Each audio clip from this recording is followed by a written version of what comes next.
কি সময় এলো! এক ফোঁটা বৃষ্টি নেই, শুকিয়ে সব দিক জ্বলছে। আমরা খাবো কি বলো তো পুটির বাবা? আকাল আকাল আকাল আমাদের ছাড়বে না, আমরা কেউ বাঁচবো না। বউ ছেলে মেয়েদের মুখে ঠিক মতো ভাত দিতে পারছি না। ভগবান, ভগবান, একটু বৃষ্টি দাও ভগবান। কি হে রাজ জ্যোতিষী, তোমার গণনায় কি আসছে? কবে বৃষ্টি আসবে? মহারাজ, এখন বৃষ্টি আসার কোনো সম্ভাবনা নেই। মহারাজ, একটা যজ্ঞ করুন, ভগবানকে আহুতি দিন, বৃষ্টির জন্য যজ্ঞ। মন্ত্রী, তোমার কি মত? আমাদের তো সব রকমের প্রচেষ্টা করতে হবে মহারাজ। এই তো সুযোগ, এই সুযোগে কিছু কামিয়ে নেওয়া যাবে। অতিবৃষ্টি আর অনাবৃষ্টি ফি বছরেই কিছু কামিয়ে নেওয়া যাবে। মন্ত্রীমশাই, আমরা বিপদে পড়লে ঈশ্বরকে স্মরণ করি, এটা খুব স্বাভাবিক ঘটনা, কিন্তু অহেতুক খরচ করে হোমযজ্ঞ করা আমি সমর্থন করলাম না। এইগুলোকে বলে প্রাকৃতিক বিপর্যয়। আমরা গাছ কাটছি, পুকুর ভরাট করছি, এগুলো আমাদের পাপের শাস্তি। হ্যাঁ মহারাজ, মানুষ দুঃখে পড়লেই দুঃখ থেকে পরিত্রাণ পাওয়ার জন্য ঈশ্বরের আরাধনা করেন। আমরা এখন সংকটে পড়েছি মহারাজ, আমাদের হোম যজ্ঞ করাটা যুক্তিযুক্ত বলেই মনে হয়। ঈশ্বর মানুষের পরীক্ষা নেন মন্ত্রীমশাই। একটা গল্প শুনুন। গোপাল, গোপাল, তুমি তোমার চিরকালীন পেশা ছেড়ে দিয়ে গল্প কথকের পেশা বেছে নিলে নাকি? হাড় থেকে গল্প কতক, মরে যাই মরে যাই। আহ, এখন এই দুঃসময়ে অহেতুক নিজেদের মধ্যে আক্রমণ প্রতি আক্রমণ করো না তো, সংযত হও। আমি সব দিক ভেবে সবার কথা শুনে এই সিদ্ধান্ত নিলাম যে এই সময়ে আমাদের কোনো বাড়তি খরচ করা হবে না। মহারাজ, এটাই সঠিক সিদ্ধান্ত। ত্রাণ নিয়েও কিছু এদিক ওদিক করতে হবে। মহারাজের আদেশ শিরোধার্য। ত্রাণ নিয়ে কি ভাবছেন মহারাজ? আমি আজ সারা রাত ধরে ভাববো এই অবস্থায় আমার দরিদ্র প্রজাদের জন্য কি করা যায়। বাবা, আজ আমার সভা এই পর্যন্তই। কাল কিন্তু সবাই খুব তাড়াতাড়ি রাজসভায় আসবে। ঠিক আছে।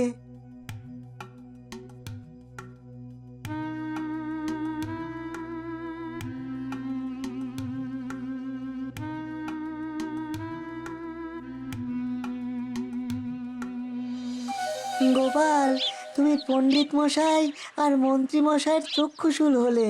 হ্যাঁ, আমার কারণ যদি শুভ হয়, আমার কথায় যদি যুক্তি থাকে, তাহলে এই সমস্ত বিষয়গুলো আমি ঠিক সামলে নেব। এখন দুস্থ মানুষের পাশে দাঁড়ানো দরকার। চোখ রাঙাচ্ছে রোদ, জ্বলছে ফসল মাঠ, মন্ত্রীমশাই নির্বোধ, দিচ্ছেন হোমযজ্ঞের পাঠ। তুমি যথার্থই বলেছ। যাক, মহারাজ যে এই হোম নিয়ে তার মত দেননি, এটা খুবই ভালো লক্ষণ। গোপাল আমার বারাভাতে ছাই ফেলে দিল।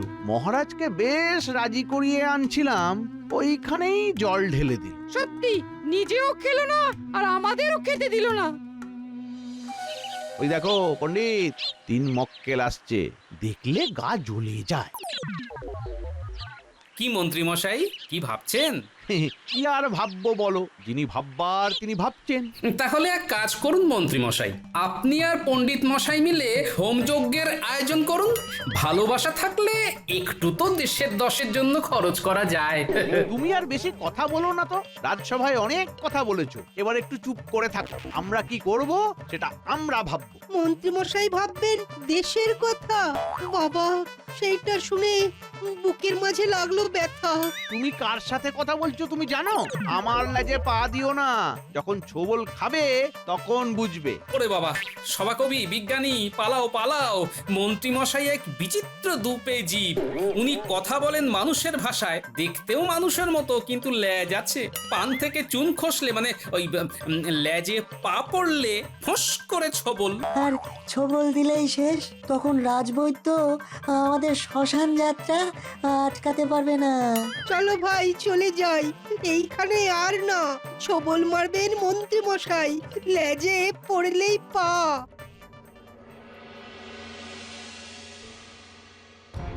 দেখেছেন মন্ত্রীমশাই, গোপালের সাথে সাথে ওই সভাকবি আর বিজ্ঞানী খুব পেরেছে। ধরাকে একেবারে সরা দেখছে। ঠিক আছে, সময় আমারও আসবে, দিন আমারও বদলাবে, তখন সুদে আসলে সব উসুল করে নেব। চলো।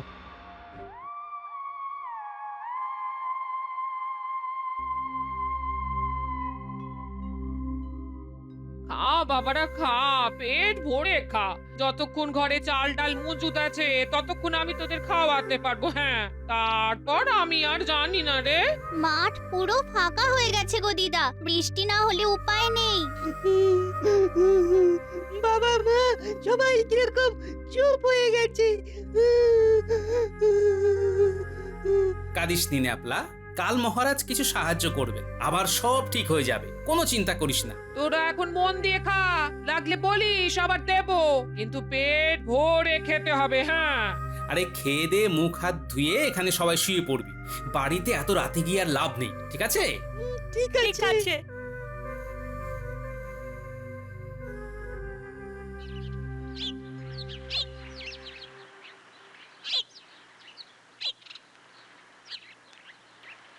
দীর্ঘ পথশ্রমে খুব ক্লান্ত আমি, একটু জল দিতে পারো? প্রভু, কোনো জায়গায় এক ফোঁটা জলও নেই। আমরা জল সেই কত দূর থেকে নিয়ে আসছি, আমরা তেষ্টা মেটাবো কেমন করে? হ্যাঁ, একটু গলা ভেজালেই আমি আবার চলতে পারবো। এক ঘটি জল দাও। এই নিন প্রভু, এই নিন।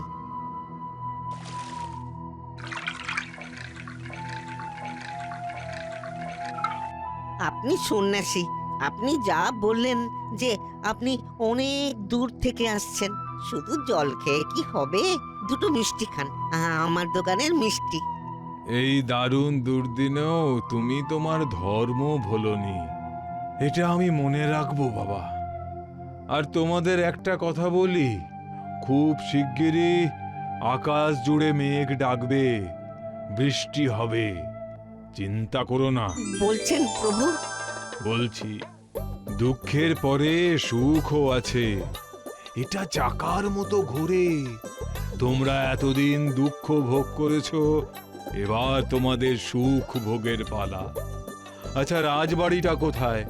আমি তোমাদের রাজার সঙ্গে একটু দেখা করতে চাই। এই পথ দিয়ে সোজা চলে যান, সামনেই দেখতে পাবেন রাজপ্রাসাদ। বেশ, রাজ্যবাসীর মঙ্গল হোক। আমাদের আর ভয় নেই, কিছুদিন পরে বৃষ্টি আসবে। সন্ন্যাসীর কথা কখনো মিথ্যে হয় না।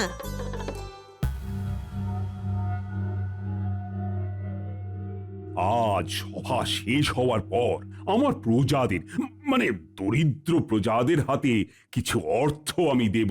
পয়সার কথা শুনলেই মনটা কেমন কেমন করে ওঠে। আমি তো মন্ত্রী, আমার হাত দিয়েই পয়সা বিতরণ হবে নিশ্চয়ই। তাহলে এখান থেকে কিছু কিছু মোহর সরানো যেতে পারে। কি হলো মন্ত্রী, তুমি আবার ভাব জগতে চলে গেলে কেন? আহা, বেশি না ভেবে যেটা করা উচিত সেটাই এক্ষুনি করো না। আগে কি করব সেটা তো বলে দিন। ঘেরা পেটাও, সারা রাজ্যে জানিয়ে দাও আজ বিকেল থেকে কাল বিকেল পর্যন্ত আমি রানীমার হাত দিয়ে আমার রাজ্যের সব দরিদ্র মানুষের হাতে কিছু মোহর এবং কিছু খাদ্যবস্তু দেব। যাও যাও যাও, এখনই প্রচার করতে শুরু করো। কি হয়েছে প্রহরী, কোনো খবর আছে? মহারাজ, এক সন্ন্যাসী রাজসভাতে আসতে চান আপনার সঙ্গে দেখা করতে।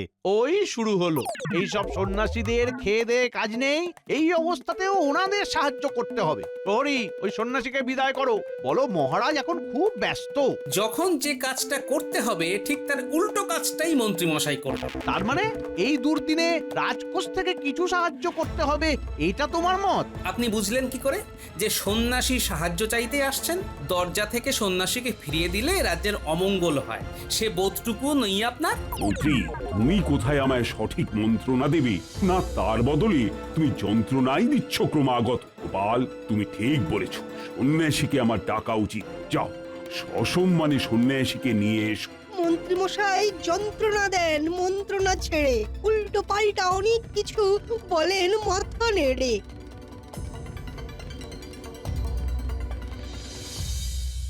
মহারাজের জয় হোক। মহারাজ, আমি একটা প্রস্তাব নিয়ে আপনার কাছে এসেছি। না, আমি কোনো সাহায্য চাইতে আসিনি, আপনার জানাটা ভুল। না সন্ন্যাসী ঠাকুর, আমি ঠিক ওই রকম ভাবতে চাইনি। আমি কি আমার মন দিয়ে সবকিছু করতে পারি মন্ত্রী মশাই? আপনার মনের চলাচল সেটাও আমি জানি, তবে ওই কথা থাক, আমরা কাজের কথায় আসি। হ্যাঁ বলুন, কাজের কথাই বলুন। আপনার আশীর্বাদ আমাদের খুব প্রয়োজন। আমাদের রাজ্য খরার মধ্যে দিয়ে চলছে। আমি আশার বাণী দিতে এসেছি। দুঃখের পরে সুখ অবশ্যই আসে, কিন্তু সেই সুখকে আনতে হয়। এখানেও সেই সুখকে আনতে হবে মহারাজ, নিজের বুদ্ধি আর বিবেচনা দিয়ে। বুদ্ধি বিবেচনা, তার মানে আমাকে প্রয়োজন। তাই নাকি মন্ত্রী মশাই? ঠিক আছে, দেখা যাক আপনার বুদ্ধি বিবেচনা কি বলে। আমি একটা গল্প বলবো, গল্প বলার পর আমি একটা প্রশ্ন করব, আর সেই প্রশ্নের সঠিক উত্তর দিতে পারলে আগামী 24 ঘন্টার মধ্যে আকাশ জুড়ে বৃষ্টি আসবে। আর যদি মন্ত্রী মশাই আপনি উত্তর দিতে না পারেন, তবে আপনার খুব ক্ষতি হবে, কারণ আপনি আমাকে না জেনে বিচার করেছেন। তার তো একটা শাস্তি আছে। ক্ষমা করুন। আগে মন দিয়ে আমার গল্পটা শুনুন। সমস্ত সভাসদদের বলছি, তারাও মন দিয়ে গল্পটা শুনুন। বলুন সন্ন্যাসী ঠাকুর, আপনি নিঃসংকোচে গল্পটি বলুন। নন্দন নামে এক দরিদ্র চাষির পুত্র ছিল। অনেক কষ্টে, অনেক দুঃখে, বিবাহের অনেক বছর পর নন্দনের জন্ম হয়। তার বাবা মা তাকে খুব আদরের সাথে, স্নেহের সাথে লালন পালন করে বড় করেন। এমনিভাবে দিন কাটে। শুনুন শুনুন শুনুন, মহারাজ সমস্ত দরিদ্র প্রজাদের কাছে এই বার্তা দিতে চলেছেন যে আজ বিকেল থেকে কাল বিকেল পর্যন্ত দরিদ্র অসহায় মানুষদের অন্ন এবং অর্থ প্রদান করা হবে। শুনুন শুনুন শুনুন। মহারাজের জয় হোক। ঠিক সময় এই সাহায্য। মহারাজ, আপনি দীর্ঘজীবী হন। নন্দন পড়াশোনা করেনি, লেখাপড়ায় তার অভিরুচি ছিল না, কিন্তু সে বিদ্বান এবং পণ্ডিতদের সাথে মেলামেশা করত। পড়াশোনায় ইচ্ছে ছিল না, কিন্তু বিদ্বান লোকেদের সাথে মেলামেশা করতে তার ইচ্ছা করত। মানে সহজে সব কিছু শিখে নেবার ধান্দা। কেন এই কথাটা বলছেন মন্ত্রী মশাই? অনেকেই শিক্ষিত হয় না, কিন্তু জ্ঞানের আকাঙ্ক্ষা তো থাকে। যেমন আমি, লেখাপড়া তো হলো না, তাই বিজ্ঞানী, সভাকবি, পণ্ডিত এদের সাথে একটু বেশি সময় কাটাই, কিছু শিখবো বলে। দারুণ বলেছ গোপাল, একেবারে সঠিক কথা বলেছ। নিন নিন প্রভু, আপনার গল্প বলতে থাকুন। এমনি ভাবে দিন যায়। নন্দনের বয়স সবে 10। একদিন সে অনেক বন্ধুদের সাথে খেলছিল, ঠিক তখন ওই জায়গা দিয়ে একজন পণ্ডিত যাচ্ছিলেন। পণ্ডিতের নাম বিষ্ণু শর্মা। ওদের কাদা মাখা বল পণ্ডিতের গায়ে লাগে। পণ্ডিতের সাদা কাপড়ে কালো ছোপ পড়ে যায়। পণ্ডিত রেগে যান। সবাই ভয়ে ভয়ে চলে গেলে নন্দন কিন্তু দাঁড়িয়ে থাকে। বাহ, সৎ সাহস আছে বলতে হবে। একা দাঁড়িয়ে থাকা চারটিখানি কথা নয়। কি যে চলছে কিছু বুঝতে পারছি না।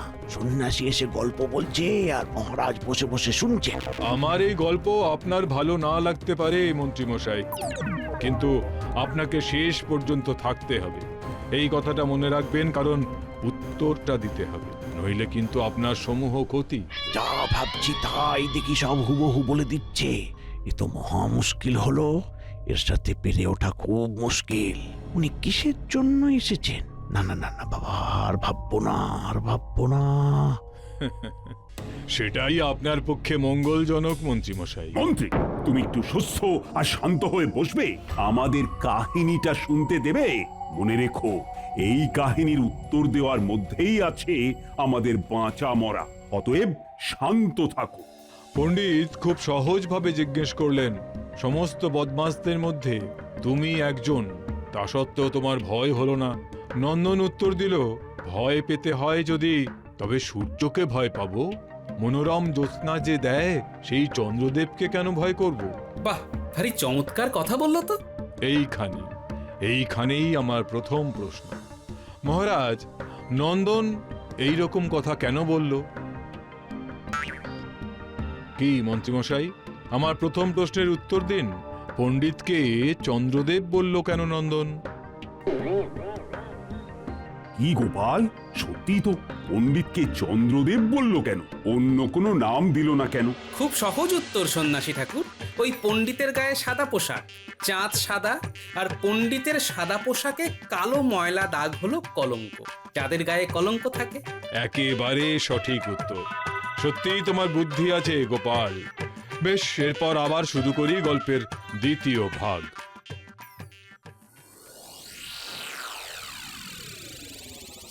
রানীমা, রানীমা, খবর এসেছে বৃষ্টির অভাবে আমাদের গ্রামের সবাই খুব খারাপ অবস্থায় আছে। রানীমা, কিছু একটা না করলেই নয়, কিছু একটা না করলেই নয়। আমি মহারাজের সাথে কথা বলছি, দেখছি কিভাবে এই অবস্থার মোকাবিলা করা যায়।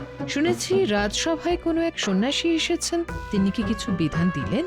উনি বলেছেন যে তার প্রশ্নের উত্তর দিতে পারলেই 24 ঘন্টার মধ্যে আকাশ কালো করে মেঘ জমে বৃষ্টি পড়বে। গোপাল দাদা প্রথম প্রশ্নের উত্তর দিয়ে দিয়েছে। বাহ, এখানেও আমাদের গোপাল। তুমি চিন্তা করো না, মহারাজ নিশ্চয়ই কিছু একটা ভাববেন। তুমি কি রাজসভার খবর নিয়ে এসো। যথা আজ্ঞা রানীমা। এরপর নন্দন ওই পণ্ডিতের কাছে তার শিষ্যত্ব গ্রহণ করে। দিন কাটতে থাকে আর নন্দনের পাণ্ডিত্যের খবর সারা দেশে ছড়িয়ে পড়ে। একদিন সে দেশের রাজা নন্দনকে ডাকেন তার সাথে শাস্ত্র আলোচনার জন্য, এবং সেখানেও নন্দন জয়ী হয়। আর পারা যাচ্ছে না, ভয়ঙ্কর কষ্ট হচ্ছে। কি গুমোট! আমার গল্প শেষের দিকে মহারাজ, আর প্রশ্নের উত্তর দিতে পারলেই 24 ঘন্টার মধ্যে বৃষ্টি আসবে। আপনি কি দেখে বলছেন আমি জানি না, কিন্তু আমি বলছি যে এখন যা অবস্থা তাতে বৃষ্টির যোগ নেই। বৃষ্টি আসবেই। আপনি কি দৈব দিয়ে বৃষ্টি নামাবেন? সেটা দেখাই যাক না। আমরা তো এতক্ষণ অপেক্ষা করলাম, আর একটু অপেক্ষা করি, গল্পটা শুনি। আচ্ছা, আমরা আমাদের গল্পের শেষটা শুনে নিই।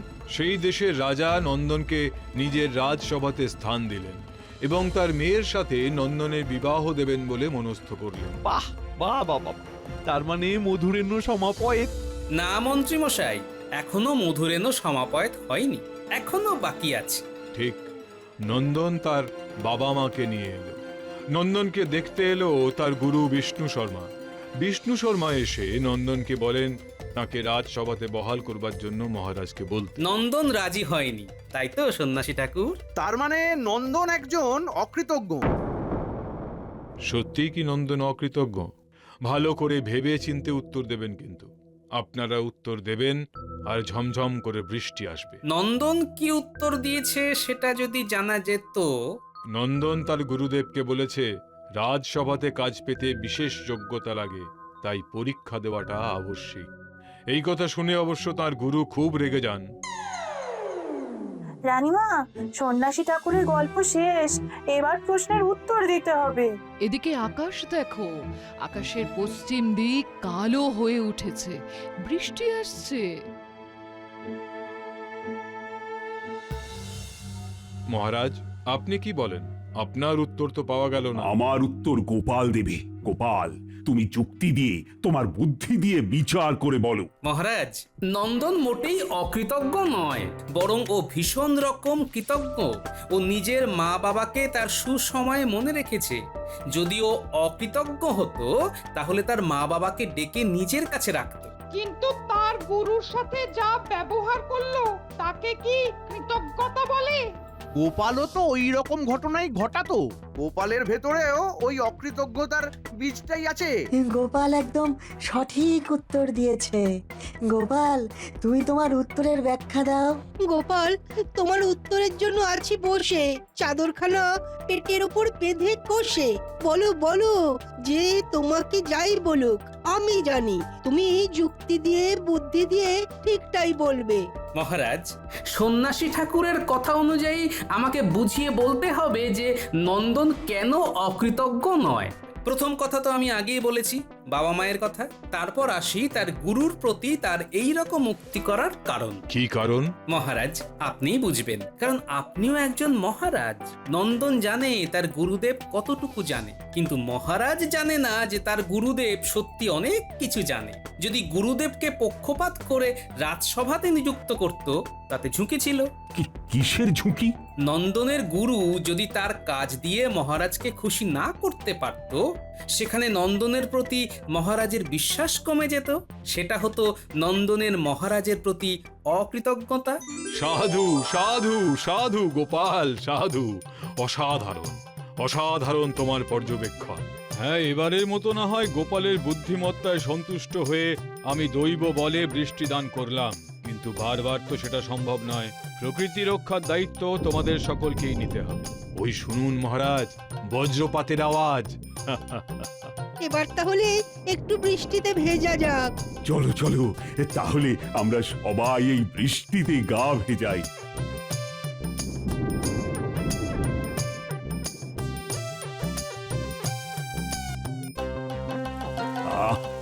কি সুন্দর শব্দ! আবার আমার রাজ্য সবুজে ভরে উঠবে। আমাদের অনেক গাছ বসাতে হবে, সবুজ করতে হবে। গাছ যদি কমে যায় তাহলে প্রকৃতির রোষে পড়ে যেতে হবে। ঠিক বলেছ, গাছ লাগাতে হবে, সেচ কাটতে হবে, তবেই তো আমরা অনাবৃষ্টি থেকে বাঁচতে পারবো।